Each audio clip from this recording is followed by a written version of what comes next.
22년 전 10월 말에 저는 군대에 있었는데요. 당시 뉴스에 톱으로 차지했던 게 있는데 그게 뭐냐면 다미 선교회라는 단체의 그 이장님 목사라는 사람이 1992년 10월 28일에 휴거가 일어나고 99년에 종말이 온다라고 주장한 것입니다. 그래서 방송국마다 그곳을 찾아가서 직접 장면을 보여주며 취재했어요. 그래서 온 국민이 모르는 사람이 없었습니다. 교인들은 교인들끼리 하늘로 들림을 받는다는데 그날이 정말 맞냐고 물었고, 점치는 곳마다 이게 맞는 말이냐고, 내가 휴거 될 수 있겠느냐고 사람들이 북적거렸죠. 그날이 가까울수록 제 동료 병사들도 저에게서 묻고 장교들도 저에게 와서 정말 휴거가 일어나는 것이냐고 묻는 사람들이 많아졌습니다. 그때마다 저는 그날은 아니라고 일러주었는데요. 그러면 또 이렇게 묻는 겁니다. 언제 휴거가 일어나는 것이냐고요. 그래서 저는 오늘 말씀을 읽어주면서 재림이 일어나는 때와 시기는 아무도 알 수 없고 하나님만 아신다라고 대답을 해주곤 했습니다. 오늘 우리가 읽은 말씀도 사실은 감난산에 기도하러 예수님과 함께 올라갔던 4명의 제자들이 예수님에게 언제 이런 종말이 오겠느냐고 묻는 물음에 대한 예수님의 대답입니다. 그래서 29절 말씀에 보면 이런 일이 나는 걸 보거든 이라는 말과 30절에 이 세대가 지나가기 전에 이 일이 다 이르리라 라는 표현이 나오지요. 여기서 말하는 이런 일은 구체적으로 큰 환란이 있은 뒤에 하나님께서 이 땅에 심판하러 오시는 것을 말합니다. 이 대목에서 우리는 사람들이 흔히 말하는 지구 최후의 날과 성경에서 말하는 종말이나 재림은 다른 것이라는 점을 분명히 알아야만 합니다. 예를 들면 인류의 미래를 연구하는 학자들은 자동차 매연이나 공장에서 나오는 이산화탄소의 증가로 때문에 지구가 뜨거워져서 온난화가 되어서 기후 변화가 올 것을 예고하지요. 그래서 북극에 있는 빙산이 점점 녹고 있고 앞으로 30년쯤 뒤에는 지금보다 3도 정도 기온이 올라가게 되면 지구 중심인 적도 지방은 거의 사막화가 되고 남극에 있는 빙하마저 녹아서 해안가에 있는 도시들 대부분이 물에 잠기게 되는 끔찍한 재앙을 맞이하게 된다라고 합니다. 이들의 연구대로 머지않은 장래에 이런 일들을 겪게 될지도 모릅니다. 하지만 이것은 성경에서 말하는 종말과는 다르지요. 성경에서 말하는 종말은 모든 것이 파멸로 끝나는 종말이 아니라 인간의 죄로 인해 파괴된 이 창조 세계를 새롭게 하고 예수 그리스도를 통해 시작된 그 구원의 역사를 완성하는 것을 말하지요. 곧 하늘로 올라가신 그 주님이 우리에게 당신을 드러내셔서 모든 것을 바로잡으실 그날을 말하는 것입니다. 그 미래에 대해서 준비되지 않은 사람들은 불행을 당하게 되지만 준비된 사람은 그날이 재앙의 날이 아니라 기쁨의 날이 될 것이라는 게 성경에서 말하는 종말이요 재림입니다. 이걸 잘 보여주는 사건이 구약 성서에 나오죠. 창세기 6장에 나오면 노아 방주 이야기입니다. 산꼭대기에 배를 지라는 그 하나님 말씀을 듣고 노아가 가서 배를 뚝딱뚝딱 만들지요. 사람들이 묻습니다. 아니 노아 할아버지 이거 뭐 하는 거예요? 네, 여기 배를 만들라고 하나님이 명령을 내리셔서 제가 배를 만듭니다. 앞으로 큰 홍수가 있을 거래요. 하지만 그런 노아를 마을 사람들은 제정신을 들었다고 생각하지 않았죠. 하지만 홍수가 쏟아지는 그날이 다가왔을 때 준비되었던 노아와 그의 가족은 모두 건짐을 받았지만 노아의 말을 우습게 여겨 듣지 않았던 사람들은 멸망을 피할 수가 없었습니다. 그 이유가 무엇입니까? 맞습니다. 노아를 통한 하나님의 말씀을 가볍게 들었기 때문입니다. 말씀을 듣긴 들었는데 그 말씀에 깨어있지 않았기 때문이죠. 구약성서든지 신약성서든지 어느 시대를 불문하고 하나님의 말씀을 듣는 것이 무엇보다 중요합니다. 그 이유는요, 하나님의 말씀을 듣는 것이 사는 길이기 때문이죠. 31절 말씀은 이것을 이렇게 말하죠. 천지는 없어지겠으나 내 말은 없어지지 아니하리라. 여기서 주님의 말씀은 하나님이 심판하시는 종말에 관한 그 말이 아니라 종말까지 우리가 간직해야 할 예수 그리스도의 선포와 가르침입니다. 여러분, 노아를 생각해 보세요.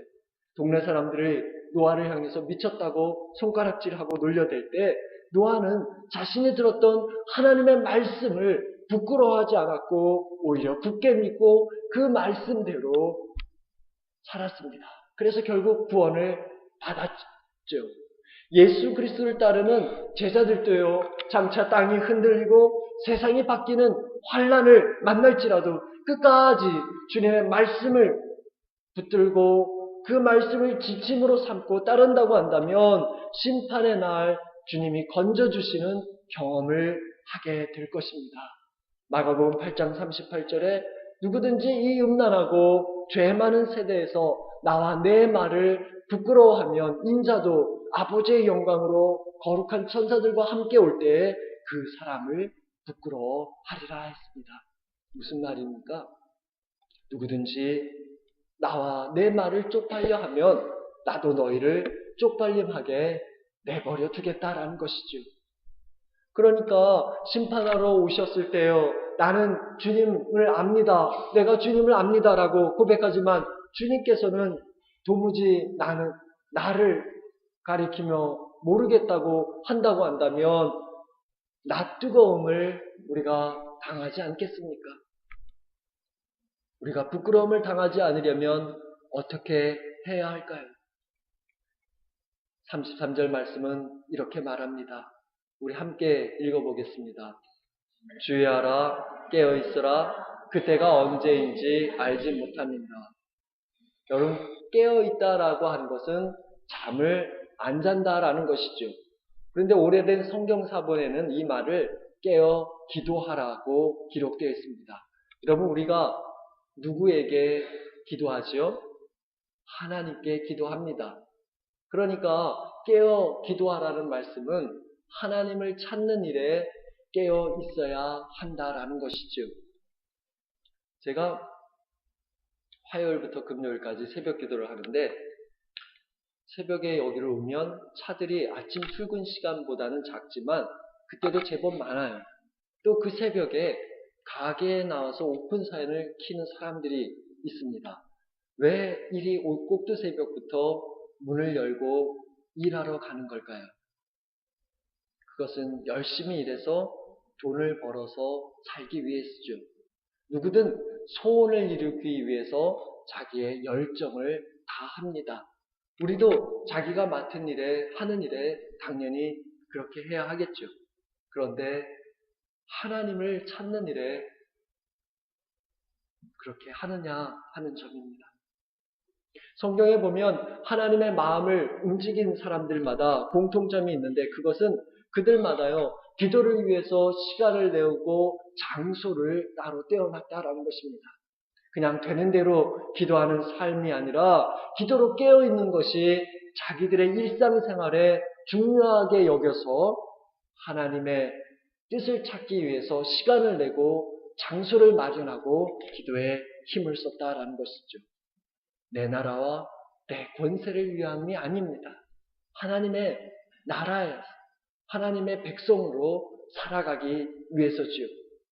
다니엘을 보세요. 그 바쁜 총리 일을 하면서도 그랬고 하나님의 아들이신 예수님 역시 새벽 미명의 습관을 따라 하나님을 찾는 그 일에 늘 깨어 있었습니다.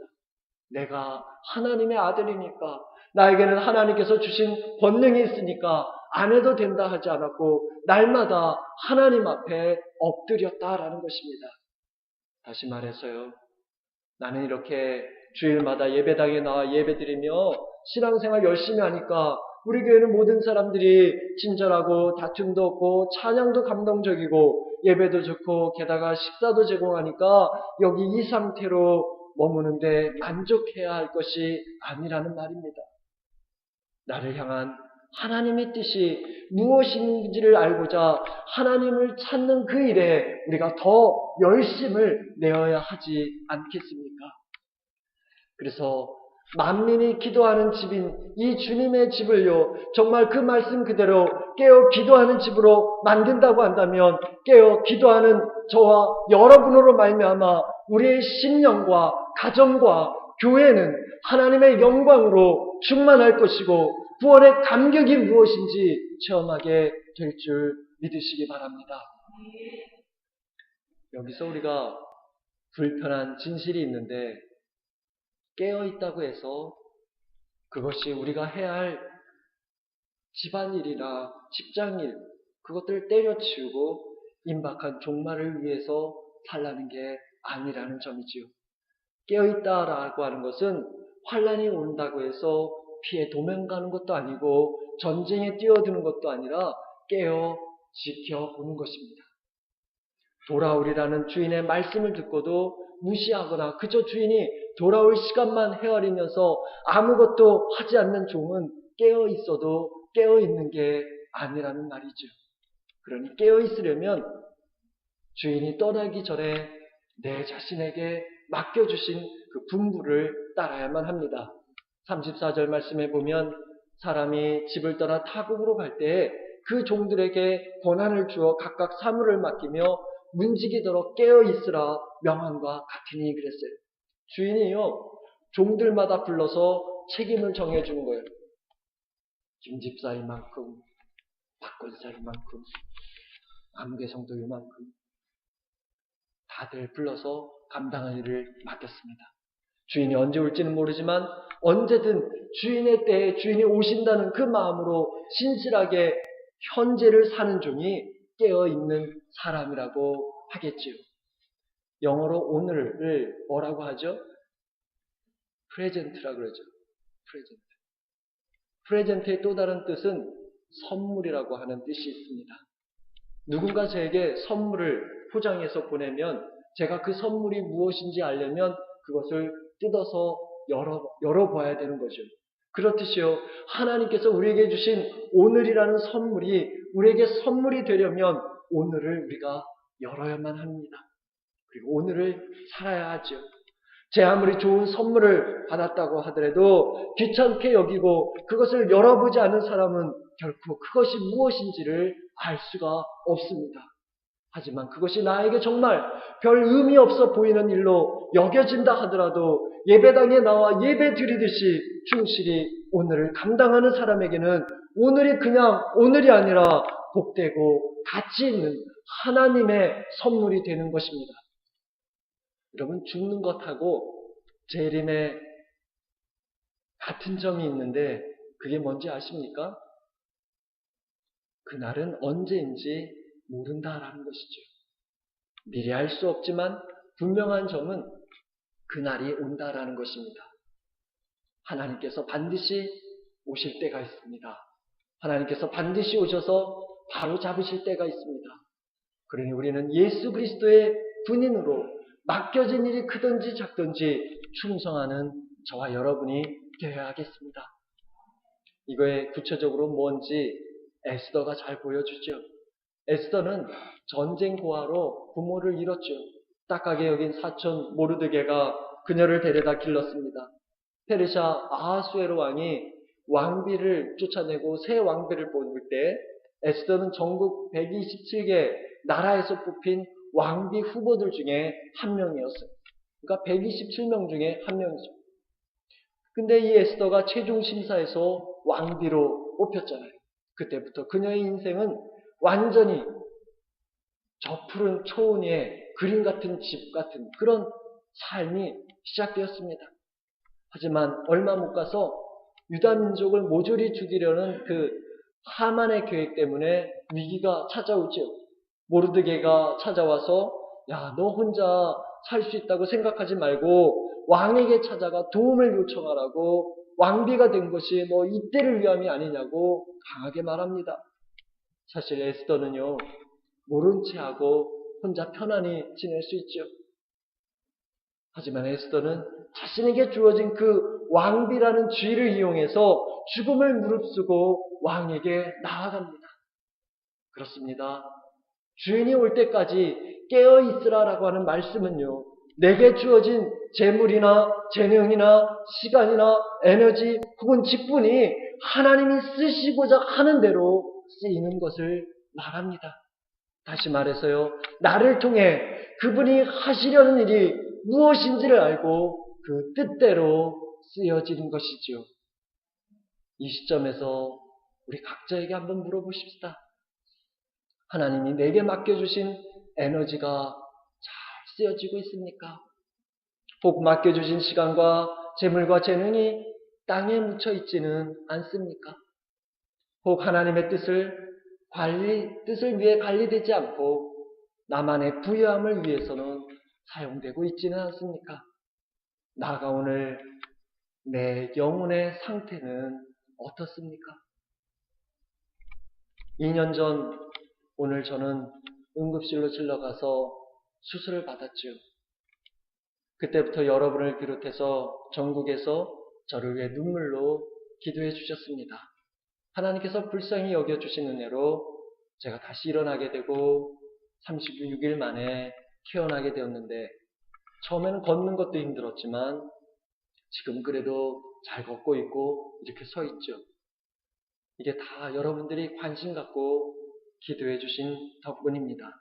그때 병실에서 제가 주님을 찬양하다가 제 마음에 든 생각은 내가 주님을 더 기쁘시게 해드리는데 온 힘을 쏟아야 되겠다, 그런 것이었어요. 하지만 돌이켜보면 여전히 하나님이 제게 주신 것들을 관리하는데 제가 깨어있지 못해서 수정이 필요하다라는 것을 깨닫습니다.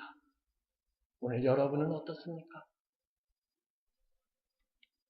우리 가운데 어떤 분들은 내 미래는 괜찮다고 여기는 분들이 있을지 모릅니다. 하지만 우리 중 누가 내일을 장담할 수 있겠습니까? 이유가 무엇 때문입니까? 내일이 내 영역이 아니라 하나님의 영역이기 때문이지요. 내일 일은 난 몰라요. 복음 찬송은 그래서 이렇게 고백합니다. 내일 일은 난 몰라요. 하루하루 살아요. 불행이나 유행함도 내 뜻대로 못해요. 험한 이 길 가고 가도 끝은 없고 고해요. 주님 예수 팔레미사 내 손 잡아주소서. 내일은 난 몰라요. 장래일도 몰라요. 아버지여 날 붙드사 평탄한 길 주옵소서. 이 찬양이 저와 여러분의 신앙 고백이길 소원합니다. 그렇습니다. 우리가 분명히 아는 것이 있는데 내일은 모른다라는 것입니다. 우리가 죽을 날도 모르고 주님이 재림하실 날도 모르지만요, 우리가 분명히 아는 사실이 있는데 그것은 하나님께서 하나님의 때에 알아서 하실 것이라는 점입니다. 그러니 하나님께서 오늘 우리에게 주신 이 날을 사는 동안 주인을 기다리는 사람으로 오늘을 더 신실하게 살아야 하지 않겠습니까? 내게 주신 것을 통해 일하시려고 하는 그 하나님의 뜻이 무엇인지를 찾는데 더 깨어 기도해야 하지 않겠습니까? 또 주신 것을 나만을 위해서가 아니라 하나님의 마음이 가고 하나님의 손길이 닿는 곳에 사용될 수 있도록 깨어 있어야 하지 않겠습니까? 시간 축복합니다. 주님이 오셔서 모든 걸 바로잡으실 미래가 있음을 믿으시기 바랍니다. 그래서 때로 현실의 어려움 때문에 낙심될 때라도 포기하지 말고 깨어서 오늘도 예수님과 동행하는 예수의 사람으로 우리에게 주신 오늘을 선물로 만들며 살아가는 저와 여러분이 되시길 주님 이름 축원합니다.